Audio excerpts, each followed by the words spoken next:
주소서. 찬양할지어다.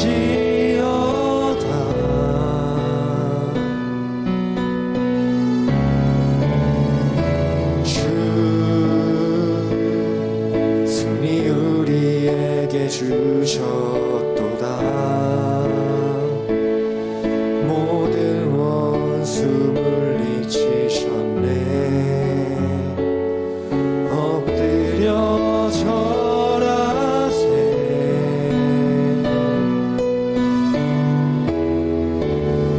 다 주의 크신 이름 높이며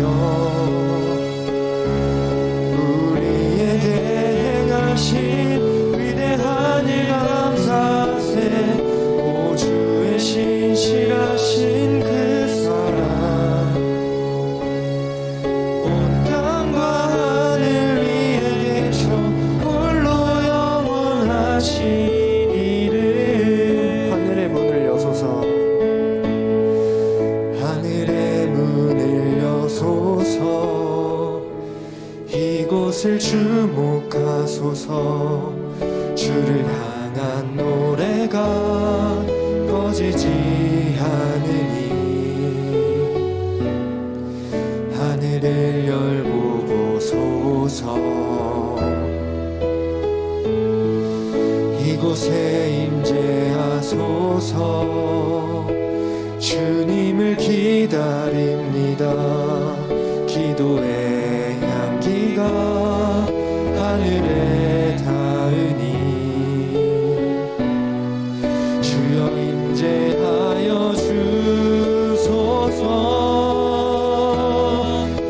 이곳에 오셔서 이곳에 앉으소서.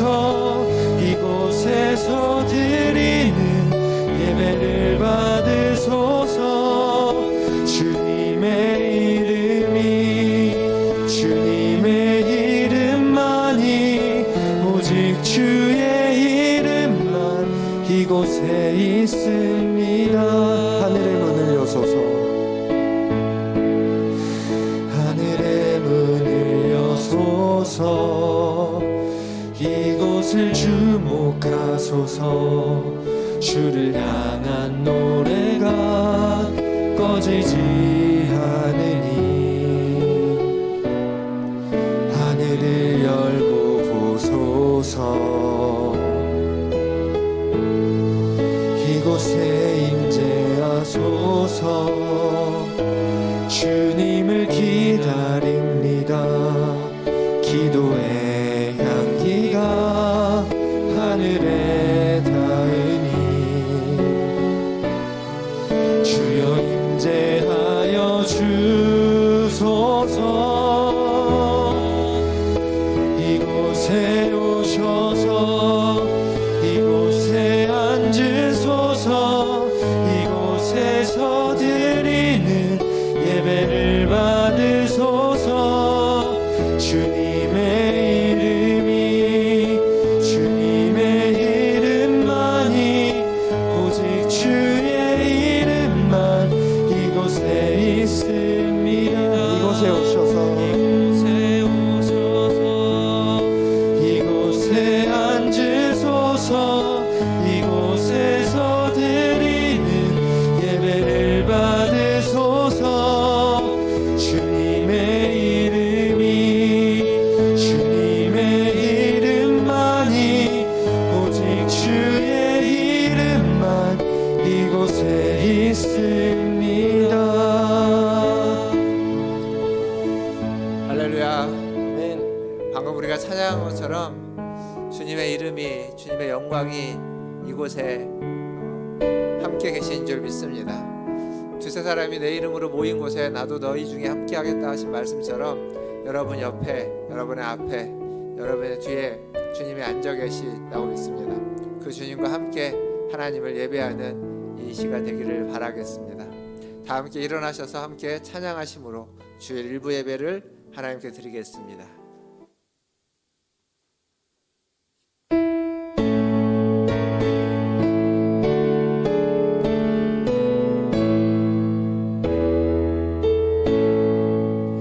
찬양하라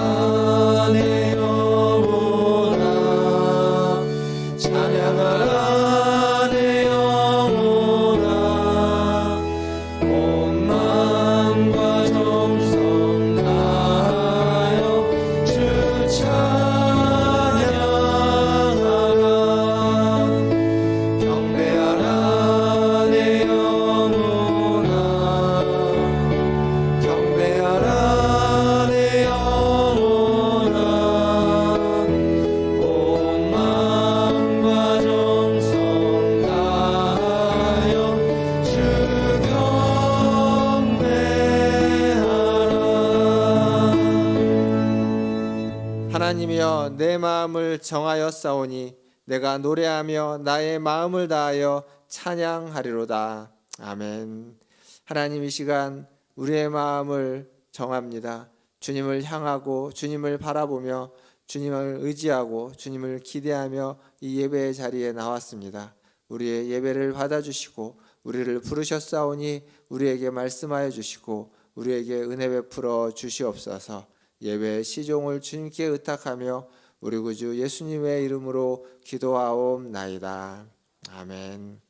다 함께 교독문 47번 시편 105편을 함께 교독하겠습니다. 교독문 47번 시편 105편입니다. 여호와께 감사하고 그의 이름을 불러 아뢰며 그가 하는 일을 만민 중에 알게 할지어다. 그에게 노래하며 그를 찬양하며 그의 모든 기이한 일들을 말할지어다. 그의 거룩한 이름을 자랑하라. 여호와를 구하는 자들은 마음이 즐거울지로다. 여호와와 그의 능력을 구할지어다. 그의 얼굴을 항상 구할지어다. 그의 종 아브라함의 후손 곧 택하신 야곱의 자손 너희는 그가 행하신 기적과 그의 이적과 그의 입의 판단을 기억할지어다. 그는 여호와 우리 하나님이시라. 그의 판단이 온 땅에 있도다. 그는 그의 언약 곧 천대에 걸쳐 명령하신 말씀을 영원히 기억하셨으니 이것은 아브라함과 맺은 언약이고 이삭에게 하신 맹세이며 야곱에게 세우신 율례 곧 이스라엘에게 하신 영원한 언약이라. 이르시기를 내가 가나안 땅을 내게 주어 너희에게 할당된 소유가 되게 하리라 하셨도다. 아멘. 사도신경으로 신앙을 고백합니다.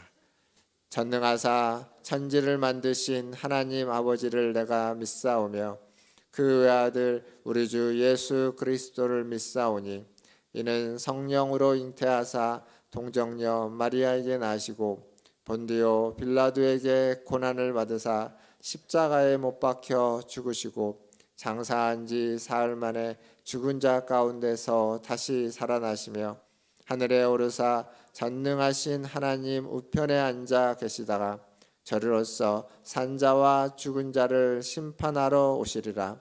성령을 믿사오며 거룩한 공회와 성도가 서로 교통하는 것과 죄를 사하여 주시는 것과 몸이 다시 사는 것과 영원히 사는 것을 믿사옵나이다. 아멘. 다 함께 앉으셔서 찬양하신 후에 우리 김상진 집사님 나오셔서 기도해 주시겠습니다.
주시네.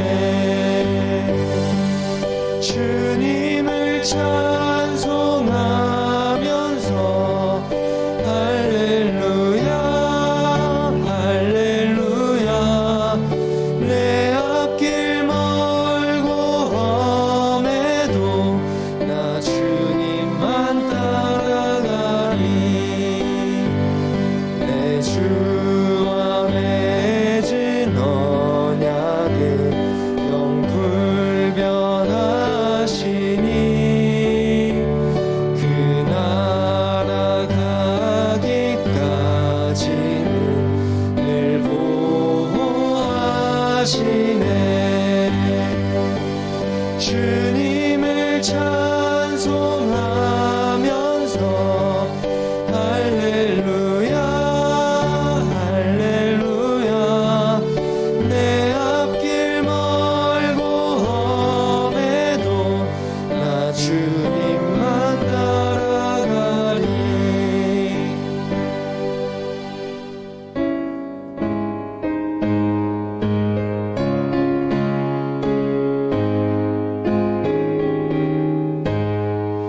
주 예수 내가 알기 전 날 먼저 사랑했네.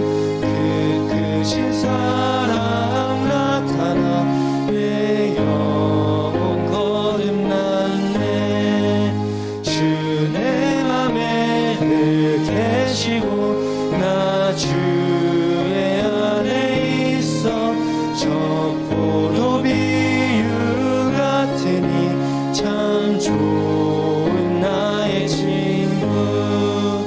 내 친구 대신 예수님 날 먼저 하고 그 귀한 몸을 버리사 내 죄를 대속했네.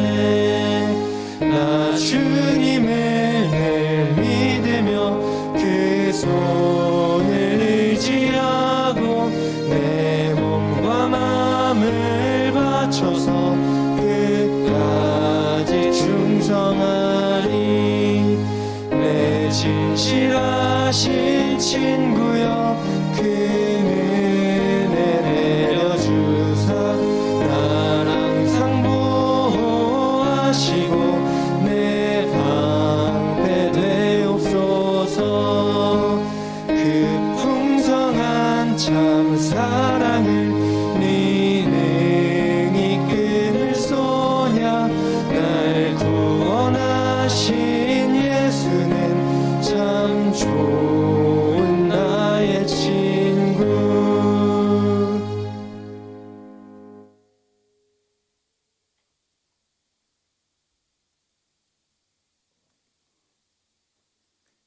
기도하시겠습니다. 아버지 하나님, 주님의 은혜를 진심으로 감사드립니다. 항상 우리 문화촌 제1교회를 사랑하시고 교회 안의 모든 성도들이 몸 대신 성전 안에서 사랑 나누게 하심을 진심으로 감사드립니다. 주님, 저희는 늘 주님의 도우심 가운데 살아가고 있지만 때때로 주님의 은혜를 망각하고 우리의 유익만을 찾을 때가 너무나도 많았음을 고백합니다. 용서하여 주시옵소서. 은혜의 주님, 저희에게 문화촌 제1교회를 주시고 또 주님의 몸된 교회를 섬기게 하심을 감사드리며 우리 교회가 말씀과 기도로 하나 되게 하시고 사랑과 은혜가 넘치는 교회 되기를 간절히 소망합니다. 우리 모든 성도들에게 사랑하고 축복하는 마음이 넘치게 하사 우리의 이웃을 향하여 사랑과 축복을 행하는 성도 되게 하시옵소서. 또한 아직도 코로나 바이러스로 인하여 고통받는 백성들에게 긍휼을 베푸시고 온 세상이 전쟁으로 인하여 어려움에 처해 있습니다. 고통 속에 신음하는 우크라이나 국민들에게 이제는 평화를 허락하여 주시기를 간절히 바라옵니다. 주님, 이제 우리의 마음을 풍성하게 하는 가을도 다 지나가고 찬바람이 옷깃을 여미게 합니다. 교회 안에 어린 자녀들로부터 연로하신 주님의 자녀들에 이르기까지 환절기 건강 또한 지켜주시기를 진심으로 소망합니다.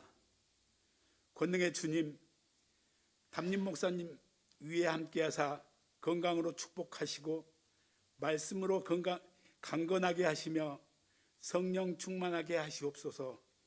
교회 안의 교역자들 또한 지켜주시고 소망하는 기도들을 들어 응답하여 주시옵소서.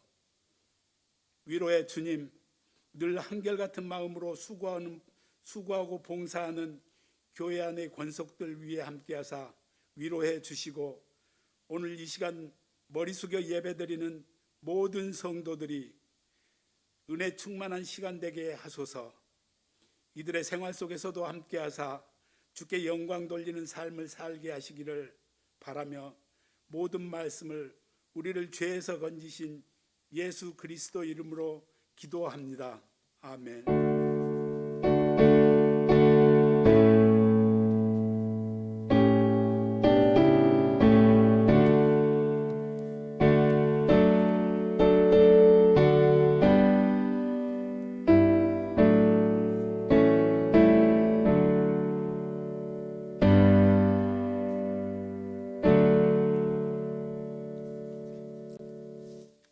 교회 소식 전해드리겠습니다. 하나님 앞에 항상 주일을 위해서, 교회를 위해서 기도해 주시기 바랍니다. 교회 예배 가운데 은혜가 있기를 위해서 기도해 주시고 또 우리 성도들이 건강하게 안전하게 하나님을 예배할 수 있도록 항상 기도에 힘써 주시면 감사하겠습니다. 그리고 이번 주 지나고 다음 주는 추수감사주일입니다. 11월 셋째 주 추수감사주일입니다. 주님 앞에 또 한 해 동안 감사한 제목들 생각하시면서 주님 앞에 감사의 마음을 드리시길 바라겠습니다. 그리고 우리 남녀전도의 기관들은 과일 장식, 앞에 하실 과일 장식도 잘 준비해 주시면 감사하겠습니다. 이번 주 성경 통독 말씀은 고린도전서 1장에서 16장까지 함께 통독해 주시기를 바라겠습니다. 그리고 이번 주에 우리 고3 학생들 수능 시험이 목요일 날 있습니다. 우리 중고등부의 김민주 학생 이 시험을 보고요.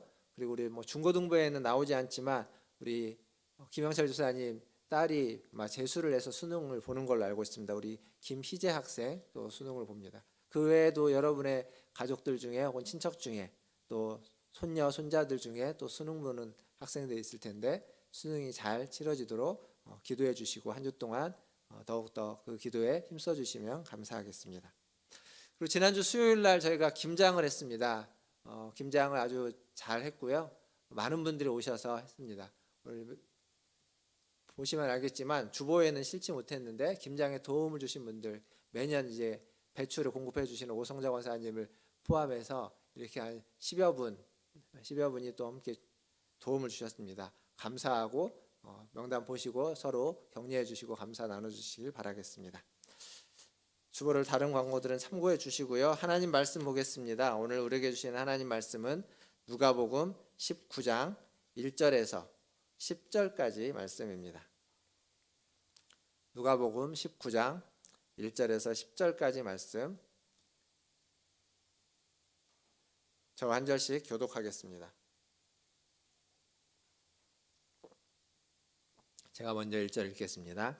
예수께서 여리고로 들어가 지나가시더라. 삭개오라 이름하는 자가 있으니 또한 부자라. 그가 예수께서 어떠한 사람인가 하여 보고자 하되 키가 작고 사람이 많아 할 수 없어 앞으로 달려가서 보기 위하여 돌 무화과 나무에 올라가니 이는 예수께서 그리로 지나가시게 되미러라. 예수께서 그곳에 이르사 쳐다보시고 이르시되 삭개오야 속히 내려오라. 내가 오늘 내 집에 유하여야 하겠다 하시니 급히 내려와 즐거워하며 영접하거늘 무사람이 보고 수군거려 이르되 저가 죄인의 집에 유하러 들어갔도다 하더라. 삭개오가 서서 주께 여짜오되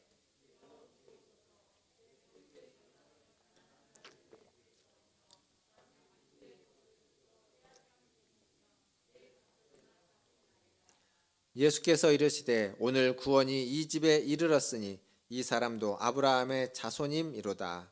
인자가 온 것은 잃어버린 자를 찾아 구원하려 함이니라. 아멘.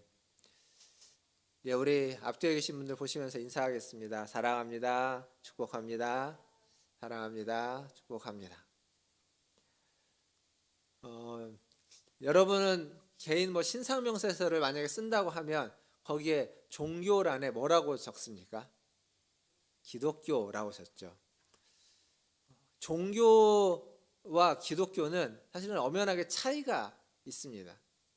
우리가 보통 일반적으로 말하는 종교와 우리가 믿고 있는 기독교의 차이는, 종교는 뭐냐면 우리가 살고 있는 이 불확실한 세상 속에서 불안하고 불안정한 우리가 절대자인 어떤 신을 믿는 하나의 신념 체계, 이런 것들을 종교라고 합니다. 쉽게 말하면 내가 불안해서, 내가 두렵고 불안하니까 신을 찾는 겁니다. 신을 찾는데 그 신이 나를 받아줄지 안 받아줄지 모르니까 그 신의 마음에 들도록 열심히 그 신을 섬기는 거죠. 그 신 앞에 나와서 제사하고 예배하고 그 신께 기도하고 그 신이 좋아할 만한 것들을 열심히 함으로써 그 신이 나에게 무엇인가 혜택을 주기를, 나의 기도를 들어주기를 바라는 것, 이게 종교입니다. 만약 여러분이 신앙생활을 이렇게 하고 있다면 여러분은 종교생활을 하고 있는 것 뿐입니다. 반면 기독교는 다릅니다. 기독교는 어떻게 다르냐면, 종교는 우리가 신을 찾는 겁니다. 우리가 신을 찾아서 그 신의 마음에 들도록 노력하는 거라면, 기독교는 신이신 하나님이 인간인 우리를 찾아오시는 겁니다. 신이신 하나님이 인간인 우리를 찾아와서 우리를 사랑해 주시는 것, 그게 기독교의 본질입니다. 우리가 하나님을 알지도 못할 때, 심지어 로마서 5장에 가보면 우리가 하나님과 원수되었을 때, 그때 하나님은 우리를 찾아오시고 우리를 위해서 자기의 가장 귀한 독생자를 아낌없이 내어주시는 겁니다. 오늘 우리가 앞에서 찬양했던 찬양곡 중에 주 예수 내가 알기 전 날 먼저 사랑했네, 그 찬송가 90장의 가사가 바로 이것을 이야기해주고 있습니다. 이게 기독교만의 가장 독특한 점입니다. 다른 종교와의 분명한 차이점입니다. 근데 어떤 면에서 보면 이거 사실 말이 안 되는 개념입니다. 왜 말이 안 되냐면, 신이라는 존재는 절대자이기 때문에 그렇습니다. 한 철학자가, 무신론자였던 한 철학자가 나중에 신앙을 갖게 됩니다. 신앙을 갖고 나서 자기가 왜 무신론이었는지를 이야기하는데 이렇게 이야기했습니다. 믿어지지 않아서, 믿을 수 없어서, 말이 안 돼서 안 믿었다는 겁니다. 무슨 얘기냐면, 십자가에 달려 죽으면서, 그 신이 십자가에 달려 죽으면서도 내가 신이다, 내가 하나님이다, 나를 믿어라 라고 하는 신은 세상에 없다는 겁니다. 신이란 모름지기 힘이 있고 권력이 있고 가장 높은 곳에서 세상을 살펴보면서 그 자리에서 뭔가 혜택을 베풀고 은혜를 베푸는 것이지, 사람의 손에 죽어가면서 내가 하나님이다, 내가 너희를 구원한다라고 하는 신은 없고, 그건 말이 안 된다는 겁니다. 말이 안 되기 때문에 이 철학자는 믿지 않았다고 합니다. 그런데 나중에 왜 믿게 되었냐라고 물어보니까 똑같은 이유로, 말이 안 되는데 그 말이 안 되는 게 진짜라면, 아니 말이 안 되는 그 사실은, 그걸 주장하고 있는 건 딱 두 가지밖에 없다는 겁니다.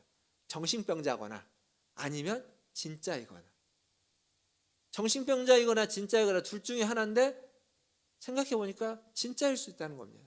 진짜라고 느껴지니까 믿게 되었다는 거죠. 그러니까 우리가 믿고 있는 기독교는 말이 안 됩니다. 사실 다른 종교는요, 앞에서 제가 말씀드렸던 종교는 말이 됩니다.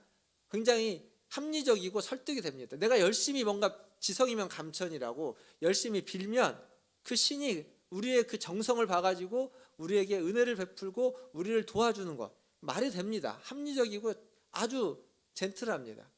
근데 기독교의 신앙은 일단 말이 안 됩니다.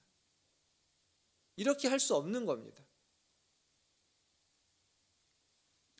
그냥 무조건 참고 무조건 용납하라고 말하는 것처럼 보입니다. 왜냐하면 주님이 그렇게 하셨으니까. 우리 보고 주님을 따라오라고 하니까. 주님이 그렇게 무조건 참고 죽기까지 용납했는데, 우리가 안 그러고 있으면 우리가 하나님을 믿고 주님을 따라가는 사람이라고 어떻게 말할 수 있겠습니까? 기독교와 다른 종교의 차이점을 좀 아시겠습니까? 다른 신들, 다른 종교는 우리가 이해할 수 있는 이야기를 충분히 합니다. 그래서 설득력이 더 있기도 합니다. 그러나 기독교는 우리가 이해할 수 없는 것을 이야기합니다. 이해할 수 없는 약속을 말하고 그 약속을 상상이 안 가는 이야기를 하는 겁니다. 근데 문제는 그게 믿어지느냐, 상상이 되느냐 안 되느냐를 떠나서 거기까지 그 약속을 우리가 이루지 않으면, 그 약속의 자리까지 나아가지 않으면 우리의 영혼이 만족하지 않습니다. 우리의 영혼이 평안에 들어갈 수가 없습니다. 언제나 불안하고 언제나 염려스럽고 언제나 걱정스러움. 하나님이 약속하신 거기까지 이르러야만, 그래야만 비로소 우리는 만족을 얻고 평안을 얻을 수 있다는 겁니다. 이게 우리가 살아가고 있는 이 땅에서의 우리의 실제적인 본질적인 현실이라는 것, 이게 우리가 기억해야만 하는 겁니다. 합리적이지 않고 말이 안 되고 이상해 보이는 약속들이, 그것들을 요구할 수 있습니다. 교회는, 기독교는 여러분들에게 이상한 걸 요구할 수도 있습니다. 말이 안 되는 것을 믿으라고 할 수도 있고, 말이 안 되는 것을 참으라고 할 수도 있고, 말이 안 되는 사람을 그냥 넘어가라고, 이해하라고 말할 수도 있습니다. 근데 그 약속, 그렇게 하면은 하나님이 주시겠다고 하는 약속의 자리까지 이르려면, 그래서 우리의 영혼이 평안을 누리고 만족하려면 그 일을, 그 약속을 믿고 가야만 하는 겁니다. 다시 말하지만 절대자이신 하나님이 하나님과 원수였던 나를, 여러분을 찾아오신 겁니다. 그리고 우리를 사랑하신 겁니다. 죽기까지. 그런데 여기서 또 기독교의 독특한 건, 내가 너를 죽기까지 사랑했으니까 너도 나를 그렇게 사랑하라 라고 요구하지 않습니다. 뭐 하라고 요구하냐면 나를 믿어라 라고 요구합니다. 믿어라. 그러니까 내가 너를 죽기까지 사랑했으니까 너도 나를 죽기까지 사랑하라. 그건 나중 이야기입니다. 나중 이야기. 일단은 죽기까지 나를 사랑한 그 사실을 받아들이는 겁니다. 믿는 것. 그게 복음의 시작입니다. 그게 신앙의 첫 단계입니다. 그래서 그렇게 믿음을 강조하는 겁니다. 그게 처음이기 때문에, 그게 첫 단추이기 때문에 그렇습니다. 자신은 목숨을 바쳐 사랑했지만 우리에게는 목숨 바치라 하지 않고 그냥 믿기만 해라 이렇게 말하는 겁니다. 복음은 예수를 사랑하라 라고 시작하지 않고 예수를 믿으라 라고 시작합니다. 하나님을 사랑하고 이웃을 사랑하는 것은 신앙의 첫걸음일 수 없습니다. 처음부터 그게 안 됩니다. 그건 우리의 신앙에 나아갈 방향이고 마지막 최종 목적지에 다다를 때 우리가 경험할 수 있고 이룰 수 있는 겁니다. 끊임없이 그러지 못하는 우리를 발견하게 되고 끊임없이 그러려고 노력하는 우리를 찾아야만 합니다. 그러나 지금 우리에게 필요한 건 예수를 믿는 겁니다. 우리를 사랑하신 절대자이신 하나님을 믿고 받아들이는 겁니다. 믿는다는 게 뭐냐? 요한복음 1장 12절에 보면 이렇게 되어져 있습니다. 영접하는 자, 곧 그 이름을 믿는 자들에게는 하나님의 자녀가 되는 권세를 주셨으니. 영접한다는 게 무슨 말이죠? 우리가 이 영접이라는 단어를 거의 쓰지 않죠. 방송에서, 뉴스에서 가끔 이제 해외 순방 갈 때, 대통령이 해외 순방을 가거나 우리나라에 해외 그 어떤 대통령들이나 그런 분들이 올 때 영접한다는 말을 가끔 쓰지 평상시에 쓰지 않습니다. 영접한다는 건 그 사람을 환영하면서 받아들인다는 얘기입니다. 그냥 받아들이는 것도 아니고 아주 극진히 환영하면서 기쁨으로, 즐거움으로 받아들이는 걸, 이걸 영접한다고 말합니다. 근데 아까 읽었던 요한복음 1장 12절에 영접하는 자, 곧 그 이름을 믿는 자, 영접하는 것을 믿는 것이다 라고 이야기하고 있습니다. 그러니까 우리가 예수를 믿는다고 말할 때 그 믿는다는 건 예수님을 영접한다는 겁니다. 받아들이는 겁니다. 지난주 설교 마지막에 보여드렸던 그림, 그리고 요한계시록 3장 20절, 그 문 밖에서 두드리고 계시는 예수님, 그 문을, 우리의 마음의 문을 열고 그분을 기쁨으로 환영하면서 받아들이는 것, 그게 영접하는 것입니다. 누가복음 15장에 가면 우리가 탕자의 비유로 알려진 비유가 있죠. 잃어버린 둘째 아들을 기다리는 아버지의 비유. 이게 더 훨씬 정확한 비유의 내용이라고도 이야기합니다. 탕부의 비유, 어떤 목사님은 탕자의 비유가 아니라 탕부의 비유 이렇게 이야기하기도 합니다. 근데 여기에서 보면 그 둘째 아들이 아버지로부터 유산을 받아서 허랑방탕하게 다 사용해 버립니다. 흥청망청 쓰는 거죠. 그리고 나서 정신을 차리고 보니까 자기의 몰골이 너무 초라한 겁니다. 이렇게 사느니 차라리 죽고 싶다라고 생각할 정도로 초라한데, 그때 번뜩 아버지가 생각나는데 아버지의 집에 품꾼이 생각나는 거죠. 종이. 아버지의 집의 종도 지금의 나보다 훨씬 나았다는 것을 발견하는 겁니다. 그리고 돌아가는 거죠. 돌아가면서 그래도 이 둘째 아들은 염치가 있습니다. 다시 아들로 복귀할 마음으로 돌아간 것이 아니라 그냥 아버지께 가서 제발 나를 품꾼 중에 하나로 써주십시오. 그거면 충분합니다. 염치가 있는 아들이죠. 충분합니다. 그런 마음으로 돌아갑니다. 근데 멀리서 그 아들이 오는 걸 지켜본 아버지는 어떻게 했습니까? 우리가 아는 것처럼 아무런 질책을 하지 않습니다. 가서 어떻게 지냈는지 묻지도 않습니다. 얼마나 허랑방탕했는지, 그리고 왜 그런 쓸데없는 생각을 했는지 꾸짖지도 않습니다. 그냥 씻기고 입히고 먹입니다. 아무 조건 없이 아주 반갑게 맞이하고 있습니다. 환영하고 있습니다. 그러니까 지금 아버지가 둘째 아들을 영접하고 있는 겁니다. 둘째 아들이 할 건 아무것도 없습니다. 딱 하나, 유일하게 둘째 아들이 해야만 하는 게 있다면 그건 뭐냐면, 지금 아버지가 자기를 영접하고 있는, 자기를 환대하고 있는 그 환대를 받아들이는 겁니다. 이 아들은 지금 어떤 마음으로 왔죠? 품꾼이 되기 위한 마음으로 왔습니다. 그러니까 품꾼이 되기 위한 마음을 내려놓고 아버지가 지금 자기를 환대하고 있고 영접하고 있고 환영하고 있는 그 잔치의 자리에 참여해서 그것을 받아들이는 것. 그게 이 둘째 아들이 유일하게 해야만 하는 일입니다. 그것 외에는 아무것도 필요가 없습니다. 아버지가 나를 아무 조건 없이 영접하고 받아들이는 것, 이게 믿음입니다. 믿음. 아버지가 나를 아무 조건 없이 영접하고 받아들였다는 그 사실을 우리가 받아들이는 겁니다. 그러니까 하나님이 우리를 전적으로 수용했다는 것, 하나님이 우리를 아무런 이유 없이 조건 없이 그대로 받아들였다. 그 사람이 변했느냐 변하지 않았느냐, 생각이 바뀌었느냐, 이거 하나도 중요하지 않고 그냥 그대로 수용한 것, 수용해서 내가 그렇게 하나님께 받아들여졌다는 그 사실을 나도 수용하고 나도 받아들이는 것, 이게 믿음입니다. 그러니까 믿음이라는 건 하나님이 나를 수용하지 않았는데, 하나님이 나를 받아들이지 않았는데, 하나님이 나에게 조건을 달았는데 내가 하나님을 그냥 들어갔다라고 강제로 요구하고 확신을 갖고 애쓰고 수고하는 것, 이건 믿음이 아닙니다. 그냥 종교적인 열심일 뿐입니다. 믿음은 하나님이 나를 전적으로 인정하고 수용하고 받아들였다라는 사실을 내가 인정하고 수용하고 받아들이는 겁니다. 이 두 가지가 함께 있는 거죠. 사랑하는 성도 여러분, 하나님 아버지가 여러분을 전적으로 받아들이셨다는 것, 수용했다는 것, 여러분의 지난 한 주간의 삶이 어땠든지 오늘 이 시간 이 자리에서 예배 드릴 때 여러분이 하나님 앞에 신령과 진정으로 예배한다면 이 예배를 하나님이 그대로 전적으로 받아주시고 기뻐하신다는 것을 믿으시고 예배 가운데 더 집중하시고 하나님을 온전히 높이시는 우리 성도님들 다 되시기를 주님의 이름으로 축원드립니다. 이제 오늘 우리가 읽었던 본문의 삭개오 이야기를 좀 보겠습니다. 삭개오 이야기 앞서서 이렇게 앞에 이런 긴 얘기를 했는지는 삭개오 이야기를 보면서 알 수 있습니다.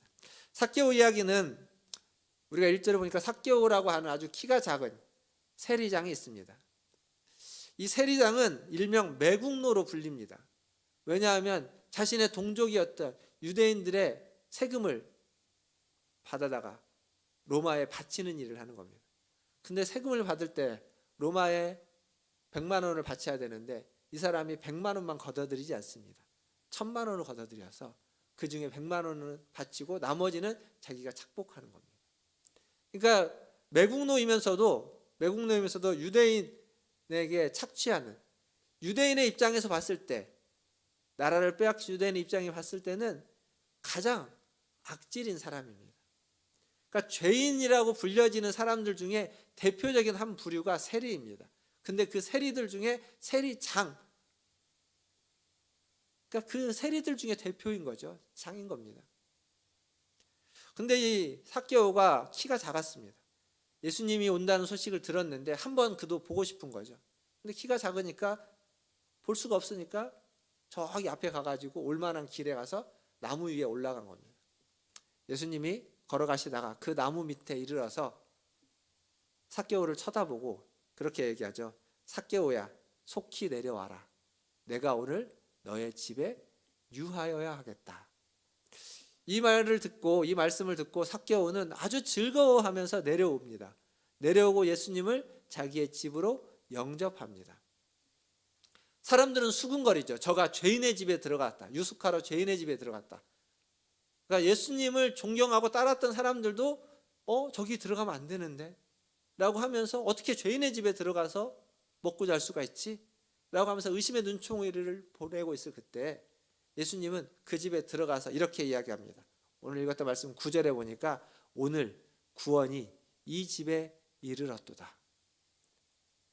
여기에서 이 삭개오의 이야기에서 영접한다는 것과 예수님을 집으로 받아들이는, 환대하는, 환영하는, 영접한다는 것과 구원이 연결되어 있습니다.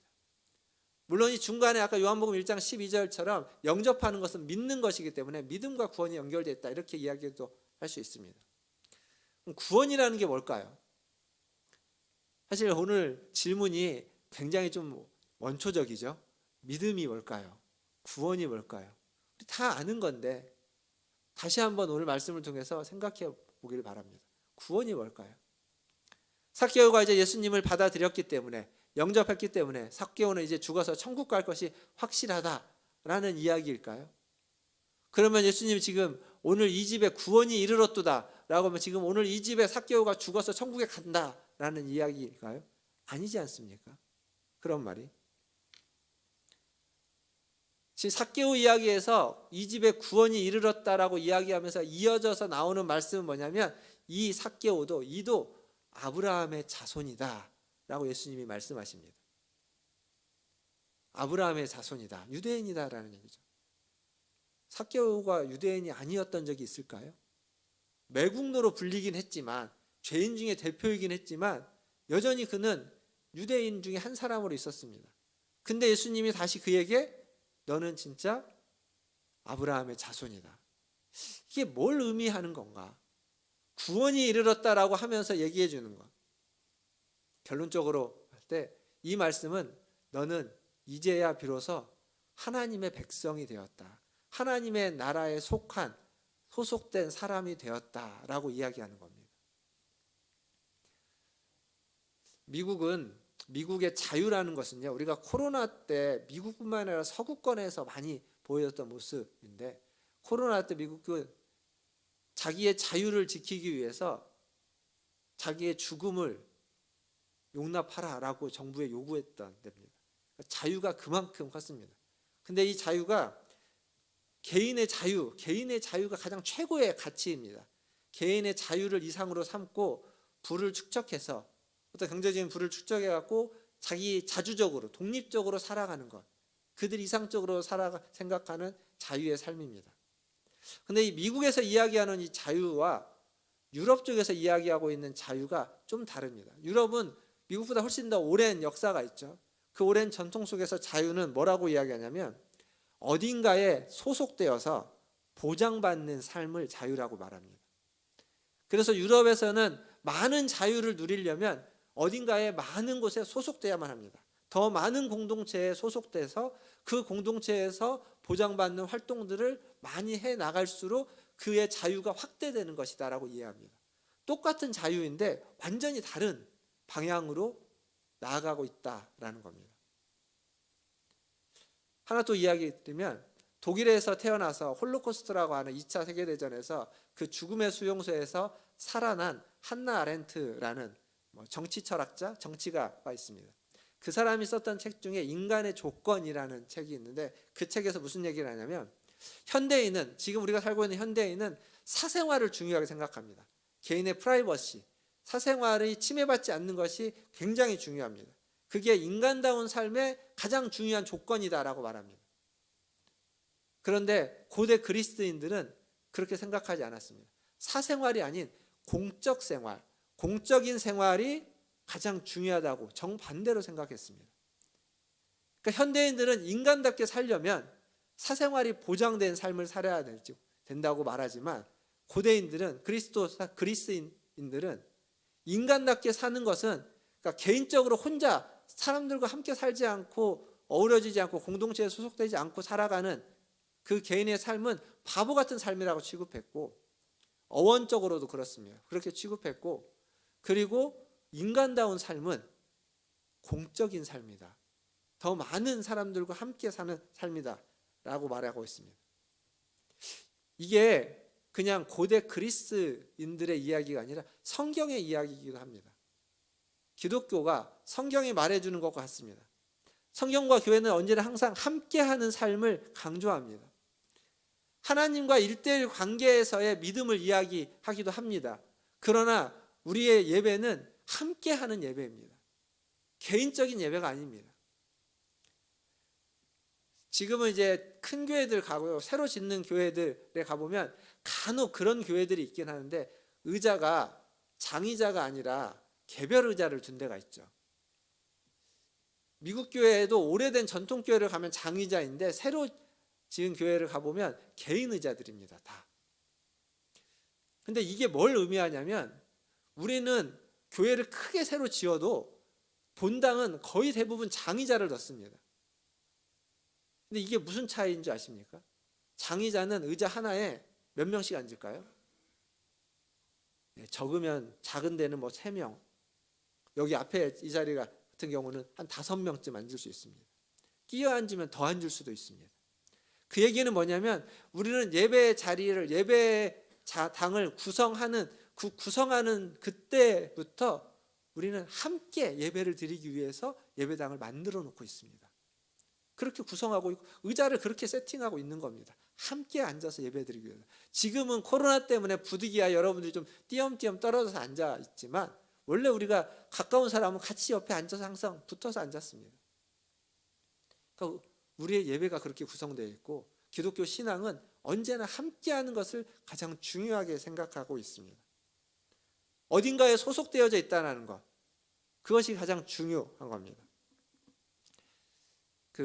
1990년 중반쯤에 나왔던 영화 중에 쇼생크 탈출이라는 영화가 있습니다.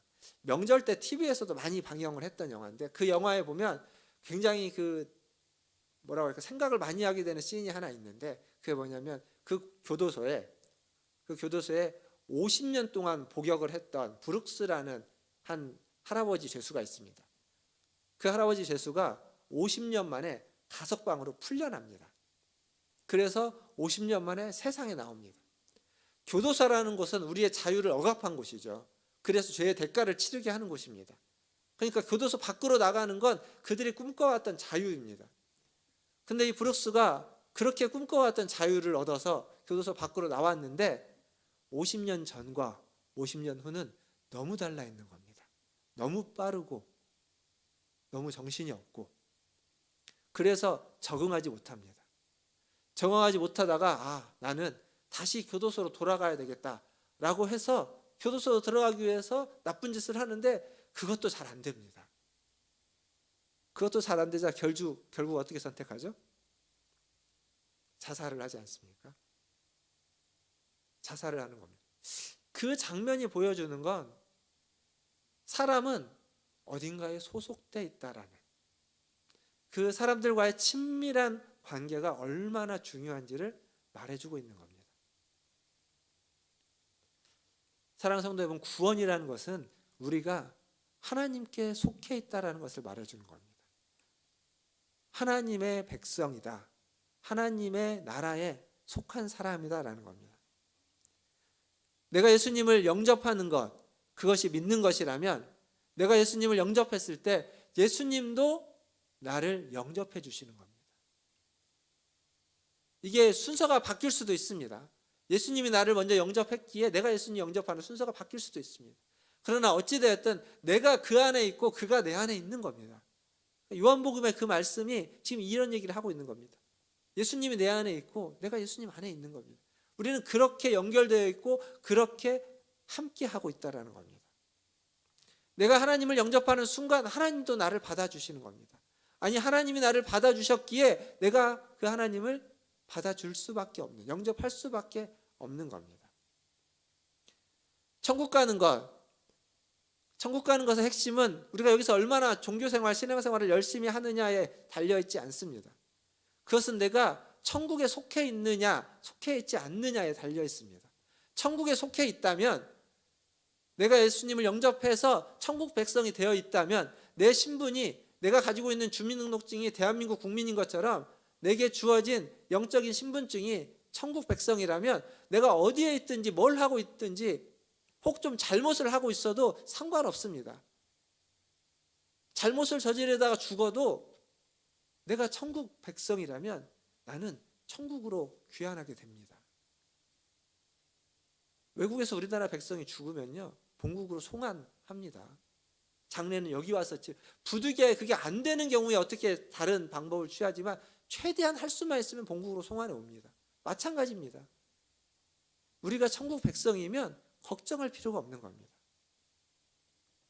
다시 삭개오 얘기로 좀 돌아와서, 삭개오가 자신의 집에 돌아와가지고 예수님을 영접합니다. 그리고 나서 8절에 보면 삭개오가 이렇게 말합니다. 같이 한번 읽어보겠습니다. 누가복음 19장 8절, 여러분이 한번 읽겠습니다. 시작.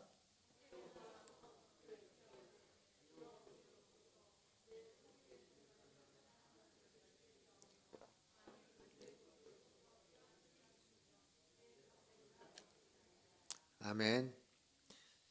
성경의 구성이 되게 우리를 좀 헷갈리게 만들어 놓기도 하는데, 이게 지금 8절이죠. 9절에 가면 뭐라고 되어 있냐면, 아까 예수님이 구원이 이 집에 이르렀다, 내가 구원을 받았다라고 하면서 내가 아브라함의 자손이다라는 얘기가 9절에 나옵니다. 그래서 사람들은 이 8절을 그 삭개오의 어떤 회심의 조건, 회심의 모양, 그리고 이렇게 회심을 했기 때문에 그를 구원했다, 구원받았다 라고 하는 구원의 조건으로 자꾸 연결시키거나, 조건은 아니더라도 반드시 이래야만 한다, 이런 식으로 연결을 시킵니다. 근데 중요한 건 삭개오가 예수님을 이미 그 전에 영접했다는 겁니다. 앞에서 영접했습니다. 영접해서 예수님이 자기 집에 들어온 뒤에 지금 하는 얘기가 이겁니다. 그러니까 이 삭개오의 이 선행은 구원의 조건이 아닙니다. 이건 뭐냐면 그의 생각과 가치와 사고가 바뀌었다는 걸 말해주는 겁니다. 소속이 바뀐 겁니다. 지금까지는 유대인의 등골을 빼먹으면서 살아갔는데, 그것을 삶의 가치로 생각하고 그것을 위해서 살아가면서 세리장까지 되었는데, 이제는 그렇게 살지 않고 하나님의 나라에 속했으니까 하나님의 나라의 법에 따라서 살겠습니다. 하나님의 나라의 법에 따라서 내가 빼앗은 것이 있으면 몇 배로 갚아주고 다시 돌려주겠습니다 라고 말하는 겁니다. 고백하는 겁니다. 이렇게 내가 실천하겠다고. 그러니까 이 말씀은 삭개오가 하나님의 나라의 백성으로 속했다고 하는 삭개오의 자기 고백입니다. 우리식으로 말하면 우리가 예배 때 하고 있는 사도신경 같은 겁니다. 삭개오의 사도신경. 그가 주인이 바뀌었음을, 그가 소속이 바뀌었음을, 그의 나라가, 그가 속한 나라가 이 땅이 아니라, 이스라엘이 아니라 하늘나라라고 하는 것을 보여주는 그의 고백입니다. 사랑하는 성도 여러분, 구원의 핵심은 우리가 어디에 속해 있느냐는 겁니다. 어느 나라에 속해 있느냐는 거죠. 그리고 어느 나라의 법을 따라가고 있느냐는 겁니다. 이 세상에서, 이 세상의 법과 이 세상에서 살아가는 나의 법, 나의 마음의 법, 감정의 법, 나의 뜻의 법을 따라가고 있느냐, 아니면 그것을 굴복시켜서 하나님의 법을 따라가고 있느냐, 하나님의 법에 순종하고 있느냐, 그게 내가 지금 어디에 소속되어 있느냐를 보여주는 하나의 증표입니다. 하나의 기준이 될 겁니다. 그게 전부일 수는 없겠지만 분명한 하나의 기준이 될 겁니다. 오늘 예배 가운데 참여하시는 성도 여러분, 하나님의 자녀로서, 하나님의 백성으로서 하나님의 나라에 속해 있다는 사실을 믿으시고 그렇게 살아가시기를 주님의 이름으로 축원드립니다. 또한 그에 합당한 여러분의 삶의 고백이 있기를 바랍니다. 삭개오는 자신의 물질을 들여서 자신의 고백을 표현했습니다. 우리는 무엇을 들여서 표현할 수 있을까요? 삭개오처럼 물질을 들여서 표현할 수 있겠습니까? 아니면 우리의 시간을 들여서 표현할 수 있겠습니까? 우리의 건강을 들여서 표현할 수 있습니까? 우리의 재능을 들여서 표현하겠습니까? 여러분의 감정과 마음을 굴복시켜서 표현하겠습니까?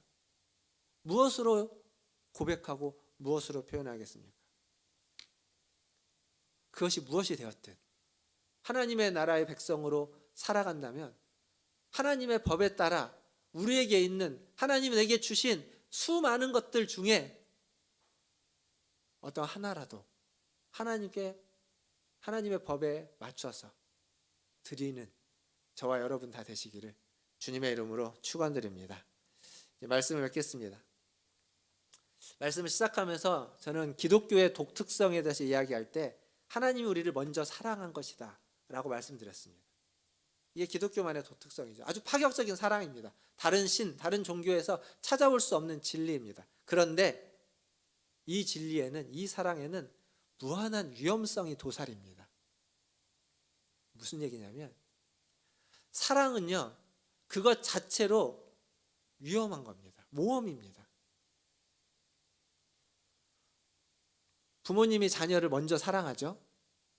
그리고 부모님이 자녀를 더 많이 사랑합니다. 그리고 더 끝까지 사랑할 겁니다. 그게 부모의 사랑이라고 말할 수 있습니다. 그런데 그렇게 사랑하기 때문에, 그렇게 사랑하다 보니까 자녀에게 끌려다닙니다. 자녀들이 크고 또 자녀들이 좀 엇나가게 되면 그렇게 자기를 사랑하고 자기를 기다려주고 아껴줬던 부모를 함부로 하고 업신여깁니다. 못된 자녀들이죠. 근데 그게 부모의 사랑이었습니다. 그러니까 우리의 사랑은, 일방적인 우리의 사랑은 버려지고 무시되어질 위험성이 있습니다. 안 받아들여질 수도 있습니다. 더 많이 사랑하는 사람이 언제나 약자일 수밖에 없는 겁니다. 우리가 하나님을 더 많이 사랑할까요? 하나님이 우리를 더 많이 사랑할까요? 하나님이 더 많이 사랑하겠죠. 하나님이 약자일 수밖에 없는 겁니다. 실제로 생각해 보시면 하나님은 자기의 독생자까지 아낌없이 주면서 우리를 사랑했는데 그 사랑을 우리가 얼마나 받아들이고 있을까요? 저와 여러분, 우리는 이 자리에 있는 우리는 그 사랑을 받아들였기에 여기 있습니다만 지금 여기에 있는 사람이 많습니까? 이런 예배를 드리는 자리에 나오는 사람이 많습니까? 그렇지 않는 사람이 많습니까? 그렇지 않는 사람이 훨씬 더 많습니다. 안 받아들이는 겁니다. 하나님이 그렇게까지 사랑했는데, 하나님이 그렇게까지 좋아했는데 그걸 외면해버리는 겁니다. 무시당하는 겁니다. 이게 사랑의 위험성입니다. 사랑이라는 건 그래서 거절당할 수도 있는 위치에 자기를 서게 하는 겁니다. 그리고 거절하는 건 어쩌면 당연까지는 아니어도 그럴 수 있는, 받아들여야만 하는 현실인 겁니다. 근데 주님이 어떻게 했습니까? 거절한다고 뒤돌아서 가버리셨습니까? 거절한다고 상종을 안 했나요? 아닙니다. 거절해도 기다립니다. 거절해도 문을 두드리고 있습니다. 거절해도 계속 부르고 있습니다. 아낌없이 그렇게 하시는 겁니다. 미국에서 공부할 때 평신도 상담이라는 과목을 들은 적이 있습니다. 평신도 상담. 상담은요, 사람이 마음이 아프고 우리의 어떤 정서와 정신이 불안할 때 우리를 도와주는 굉장히 중요한 치료 방법 중에 하나입니다. 그런데 가능하면 상담은 전문가에게 받으시는 게 좋습니다. 비전문가들도 상담해 줄 수 있습니다. 그러나 잘못된 조언을 할 가능성도 있습니다. 무슨 얘기냐면 우리가 누군가를 상담해서 누군가를 조언할 때 그게 그 상황에 적합하지 않은 조언일 수도 있다는 겁니다. 그래서 항상 우리는 주의해야만 합니다. 정말 상담을 받으려면 전문가에게 가는 게 낫습니다. 그러니까 치유와 회복은 그 전문가를 통해서 이뤄야만 하는 이유 중에, 그게 사실은 뭐 상담을 받고 약을 먹으면 급한 불을 끄는 겁니다. 그 마음속에, 아픈 마음속에 순간 잘못돼서 어떻게 될지 모르는 급한 불을 일단 꺼놓는 겁니다. 꺼놔야만 죄를 치우고 상처받은 데를, 불탄 데를 쓸고 해서 치우고 정리할 수 있으니까. 근데 그걸 하려면 상담만으로 되지 않습니다. 그건 공동체에서 일어날 수 있는 겁니다. 교회라는 곳이 그 일을 하는 겁니다. 교회가 불난 데에 부채질을 잘못하고 기름을 끼얹을 수도 있습니다. 그래서 상담은 쉽게 할 수 없겠지만, 그러나 전문가에게 상담을 받을 필요가 있지만, 그러나 일단 급한 불이 끄고 난 다음에는 진정한 회복은 불에 탄 것을 치우고 거기를 다시 원상복구해내는 건 혼자서 못합니다. 누군가 옆에서 함께 해줘야 되는데, 그 누군가 함께 해줄 수 있는 공동체가 교회입니다. 교회. 하나님이 원하시는 치유와 회복은, 그래서 진정한 완전한 치유와 회복은 교회에서, 공동체에서 일어날 수밖에 없습니다. 평신도 상담, 제가 들었던 평신도 상담, 그걸 하기 위한 겁니다. 무슨 상담해 주라는 얘기가 아니라 우리가 일상적으로 만나는 관계 속에서 충분히 예방할 수 있고, 혹은 상처받았던 사람은 일단 불은 꺼졌지만 그의 마음에 있는 그 불탄 죄를 같이 걷어낼 수 있고 치워줄 수 있고, 그리고 다시 그것을 다듬어서 깨끗하게 해주는 일을 하는 것, 우리가 할 수 있는 일입니다. 그리고 우리가 해야만 하는 일입니다. 그게 교회이고 그게 그리스도인으로 산다는 겁니다.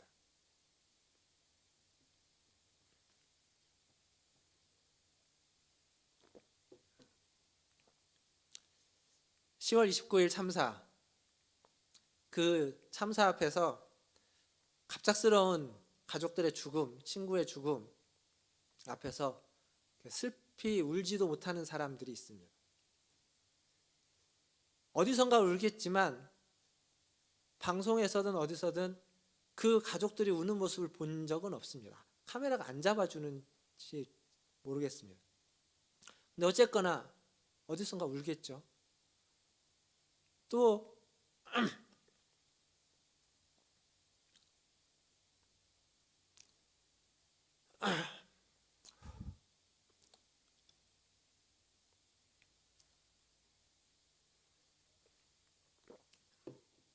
제가 어젯밤에 여기 쓰면서 이거 하다가 분명히 울 것 같은데 그랬는데, 그냥 여기를 보고 그냥 읽어보겠습니다. 가족들, 현장에 있던 사람들, 구급대원들, 황망하게 그지없는 시간이지만 어디에다 말하지 못합니다. 그 슬픔을, 그 아픔을.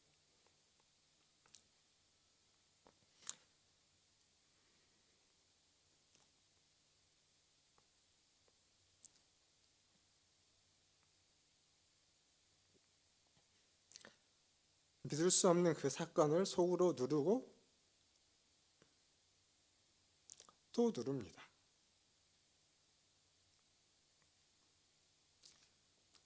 여기까지입니다. 여기까지인데 여기까지를 못 읽은 겁니다. 우리가 뭘 할 수 있을까요?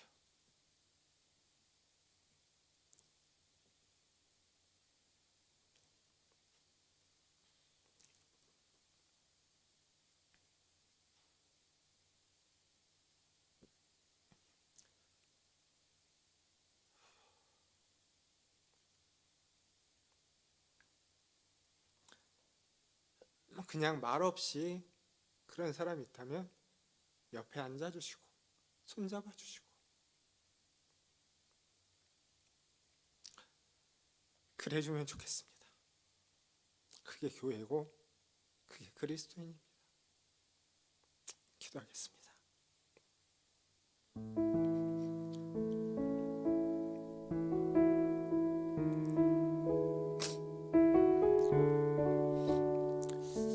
죄송합니다. 제가 너무 울컥해서 마무리를 잘 못했는데,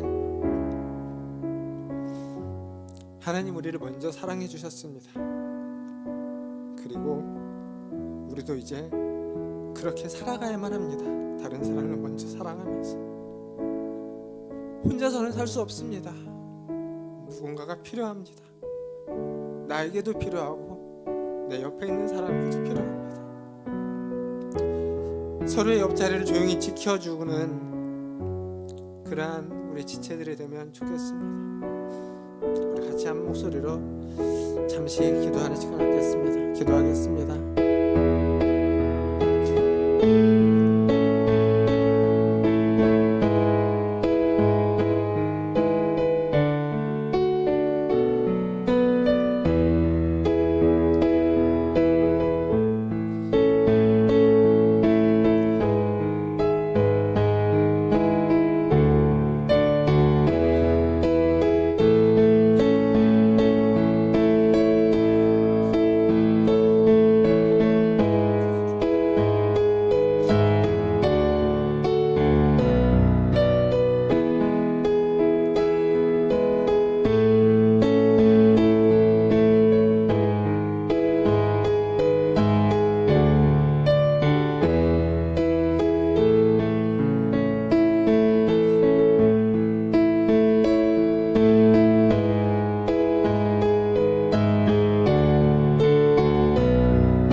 주신 하나님 감사합니다.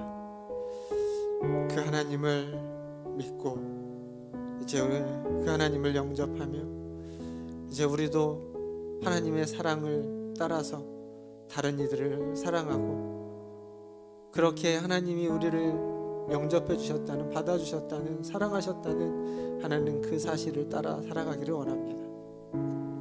내 옆에 있는 지체들이 아파하고 힘들어합니까?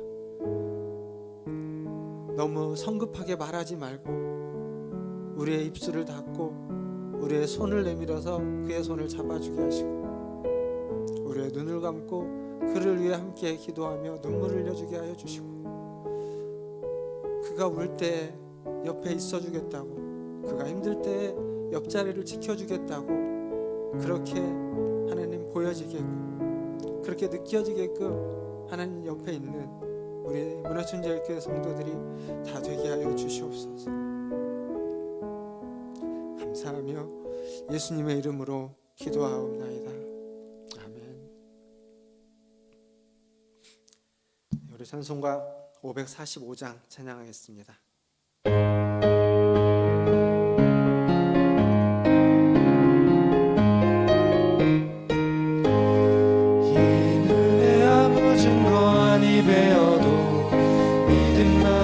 지고선을 걸으며 이 귀에 아무 소리 아니 들려도 하나님의 약속 위에 서리라.